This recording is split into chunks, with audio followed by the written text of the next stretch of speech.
अस्सलाम वालेकुम व्यूज़, आप देख रहे हैं हसना टीवी। आज की इस वीडियो में हम बात करेंगे दोबारा जमाल खशोगी के बारे में।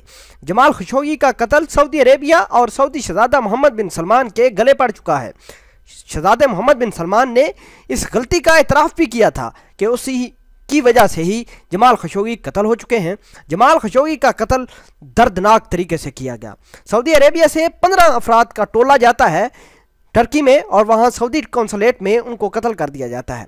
बहरहाल जो भी हो, शहजादा मोहम्मद बिन सलमान आजकल बड़ी मुश्किलात का सामना कर रहे हैं। सऊदी अरेबिया की इस मुश्किलात को कम होने का नाम नहीं ले रही। आलमी मीडिया में सऊदी शहजादे पर कई प्रोग्राम बनाए गए और उनकी असलियत दिखाने की भरपूर कोशिश की जा रही है। आज की इस वीडियो में हम ये बताएंगे कि कत्ल के दौरान जब जमाल खशोगी को कत्ल कर दिया गया तो किससे कौन सी बात हुई और शहजादा मोहम्मद बिन सलमान को काम करने के बाद यानी कत्ल करने के बाद किस तरह के पैगामात भेजे गए। वो ऑडियो रिकॉर्डिंग भी टर्की के सदर तैयब उर्दवान ने हासिल कर ली है। जानने से पहले हम आपसे गुजारिश कर रहे हैं कि आप हमारे इस चैनल हसना टीवी को सब्सक्राइब कर लें ताकि आने वाली हर लेटेस्ट वीडियो से आप बखबर रहें। लीजिए बस काम हो गया। जमाल खशोगी के लर्जाखेज कत्ल के दौरान कब क्या हुआ, दंग कर देने वाली तफसीलात सामने आ गई।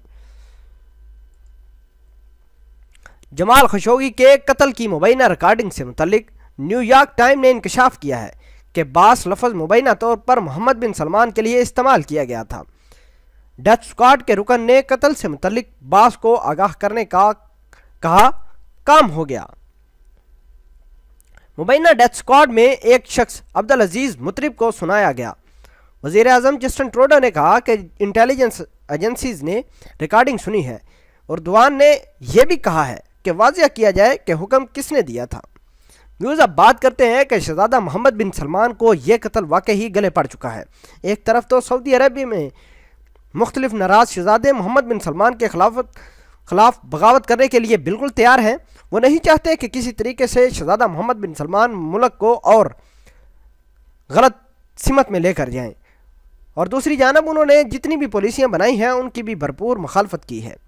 आपके ख्याल के मुताबिक अभी सऊदी अरेबिया को टर्की के साथ मिलकर जमाल खशोगी के कत्ल के मुलव्वस लोगों को और तहकीकात में मदद देनी होगी या नहीं? क्या सऊदी अरेबिया इसी तरह अपनी टांगें खींचता रहेगा और मदद ना करने की बहाने बनाता रहेगा? और आप इस वीडियो के बारे में क्या कहते हैं कमेंट सेक्शन में अपना इजहार ख्याल ज़रूर पोस्ट करना। मिलते हैं एक नई वीडियो में, तब तक के लिए आपसे इजाज़त चाहते हैं। अल्लाह निगहबान।